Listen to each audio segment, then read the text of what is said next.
The pair of linear equation 5x + 4y = 20 and 10x + 8y = 16 has.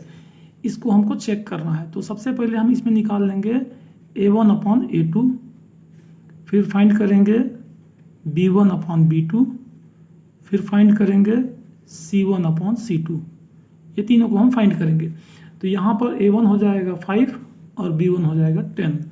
ये होगा 5/10 और इसको कैंसिल कर देंगे। 5 1 जा 5, 5 2 जा 10, ये हो जाएगा 1/2। वैसे ही हम फाइंड करेंगे b1/b2। b1 कितना है स्टूडेंट्स? 4 और b2 है 8। ये होगा 4/8। इसको कैंसिल कर देंगे तो ये आ जाएगा आंसर 1/2। अब a1/a2 और b1/b2 दोनों इक्वल हो गया।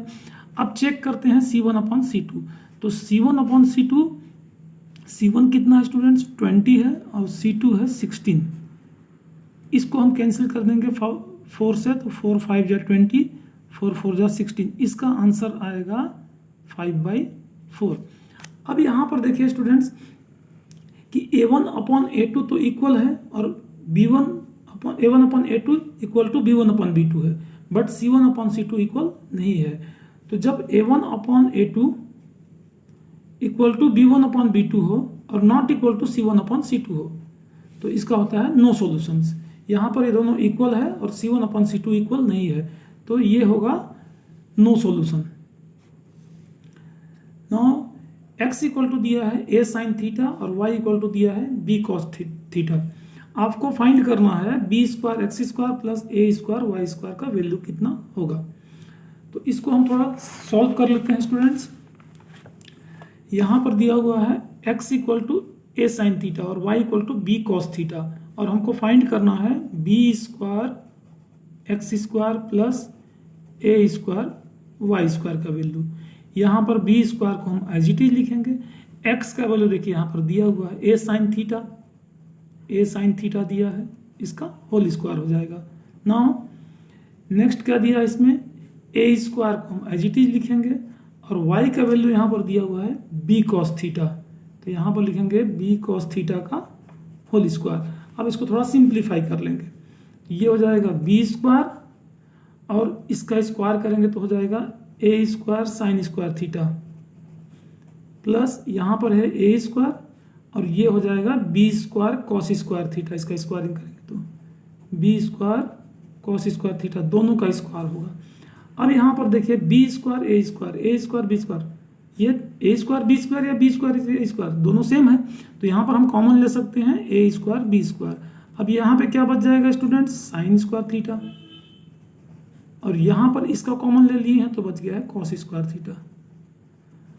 अब इसको हम लिखेंगे a² b² और sin² theta plus cos² theta equal to 1 होता है। इसका मल्टीप्लाई कर देंगे तो ये हो जाएगा a² b², तो इसका आंसर होगा a² b²।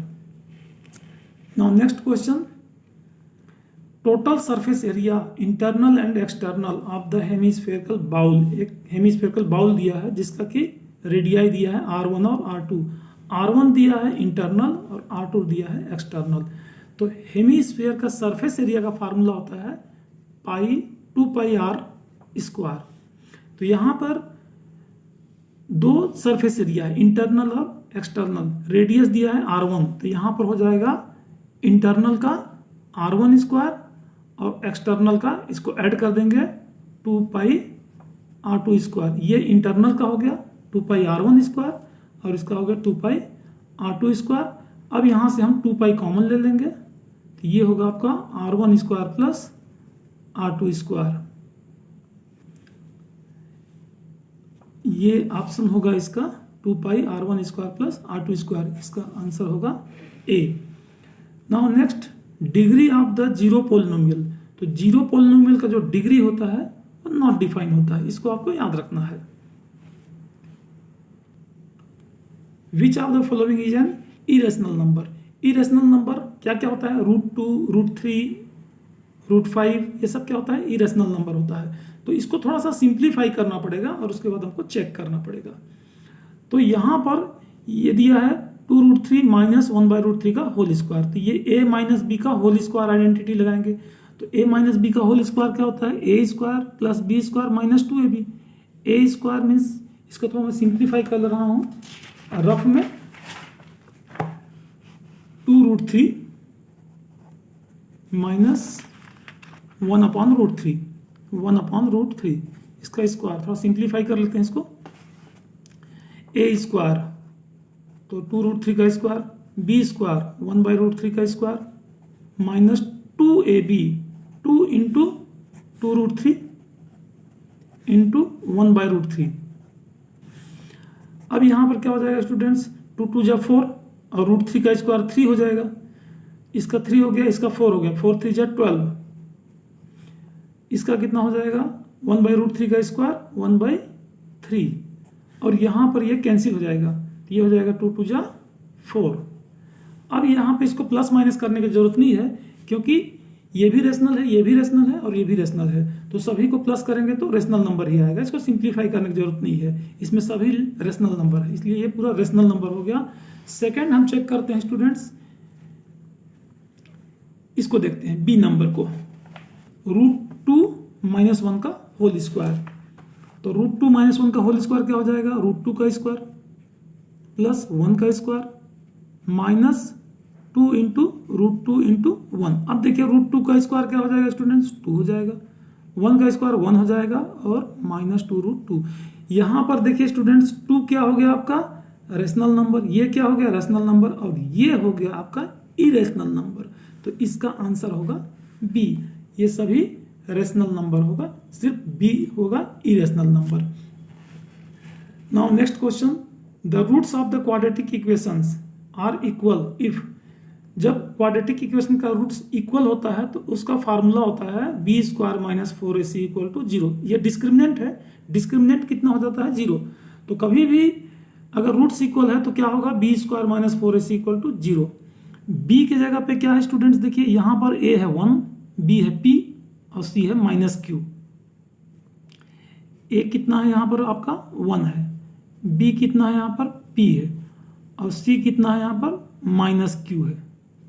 तो इसका वैल्यू पुट कर दीजिए स्टूडेंट, तो b कितना है आपका p है, तो यहाँ हो गया p स्क्वायर -4 इंटू ए कितना है 1 है, और c कितना है -q। तो ये -q यहाँ प्लस हो जाएगा, ये -q यहाँ जाएगा तो ये माइनस साइन यहाँ जाएगा तो प्लस हो जाएगा इक्वल टू 0।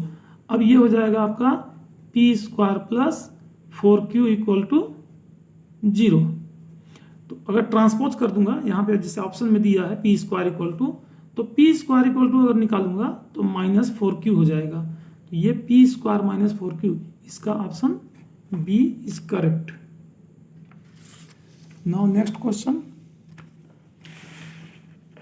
यहाँ पर देखिए स्टूडेंट्स आपको ये क्वेश्चन है 16 number, a quadratic polynomial having zeros 7 and 0, जिसका जीरोज 7 और 0 है उसको हमको फाइंड करना है कि किसका 7 और 0 है। तो यहाँ पर मैं डी को सॉल्व करके दिखा रहा हूँ। डी को, डी का पोलिनोमियल है, डी पोलिनोमियल है कितना 7x स्क्वायर माइनस 7x। थोड़ा सिंप्लीफाई करना पड़ेगा और इक्वल टू 0 कर देंगे। जीरोज फाइंड करना तो पोलिनोमियल को इक्वल टू 0 करना पड़ेगा।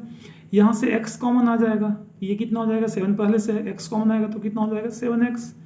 यहाँ पर बचेगा 1x और एक बचेगा यहाँ पे 7 इक्वल टू 0। अब लिखेंगे this equal to 0 and this equal to 0। तो 7x इक्वल टू 0, तो x इक्वल टू कितना हो जाएगा 0/7 मतलब 0 हो गया। और एक बार लिखेंगे x minus 7 equal to 0, x equal टू कितना हो जाएगा 7। तो यहाँ पर 2 जीरोज हो गया, पहला कितना हो गया 0 और दूसरा हो गया 7। तो इसका आंसर डी है। आपको थोड़ा सिंप्लीफाई करके देखना पड़ेगा। नेक्स्ट क्वेश्चन है इसमें स्टूडेंट्स, इन ट्रायंगल एबीसी एक डायग्राम दिया हुआ है, ये एरो का साइन दिया है मतलब दोनों लाइन पैरेलल है, यहाँ लिखा भी है। और AD ratio DB, AD ratio DB इसका रेशियो दिया है 2:3। और डीई और बीसी का रेशियो निकालना है, डीई और बीसी का रेशियो निकालना है। तो स्टूडेंट्स इसमें AD upon DB equal to AD upon DB equal to, AD किसका है छोटे वाले ट्रायंगल का है और एबी किसका है बड़े वाले ट्रायंगल का है। वैसे ही उसी ऑर्डर में हम लेंगे डीई, छोटे वाले ट्रायंगल का क्या ले लेंगे डीई और बड़े ट्रायंगल का ले लेंगे बीसी। और यहाँ पर इसका रेशियो दिया है 2:3 3 मतलब 2/3, तो ये हो जाएगा DE/BC। तो DE रेशियो BC कितना हो जाएगा 2:3, ये भी होगा 2:3। तो A is correct 2:3। Now next question, at the same time of the day the height and the length of shadow of the man are equal। यहाँ पर क्वेश्चन बोल रहा है कि एक मैन है, यहाँ पर ये उसका हाइट है और उसका ये शैडो है, दोनों इक्वल है, ये और ये दोनों इक्वल है। तो आपको बताया था ना कि जब ये दोनों इक्वल रहेगा तो ये एंगल कितना डिग्री का होगा, 45 का होगा। अगर आप इसको सॉल्व करना चाहते हैं तो सॉल्व करके भी देख सकते हैं। tan थीटा का फार्मूला लगाइए, tan थीटा इक्वल टू क्या होता है P/B। ये दोनों इक्वल है तो AB अपॉन क्या हो जाएगा BC, और AB और BC इक्वल है, जब दोनों इक्वल रहेगा न्यूमरेटर और डिनोमिनेटर तो 1 होगा। तो tan थीटा इक्वल टू कितना हो जाएगा 1। तो tan थीटा इक्वल टू 1 है तो थीटा का कितना होगा वैल्यू 45, क्योंकि tan 45 का वैल्यू होता है 1, इसलिए थीटा कितना हो जाएगा 45। और ये आपको याद रखना है कि परपेंडिकुलर और बेस दोनों इक्वल रहता है तो यहाँ पर ये 45 डिग्री ही बनता है एंगल ऑफ एलिवेशन। तो इसका आंसर है बी 45 डिग्री। अगर वीडियो पसंद आया है तो वीडियो को लाइक करें और चैनल को सब्सक्राइब करें।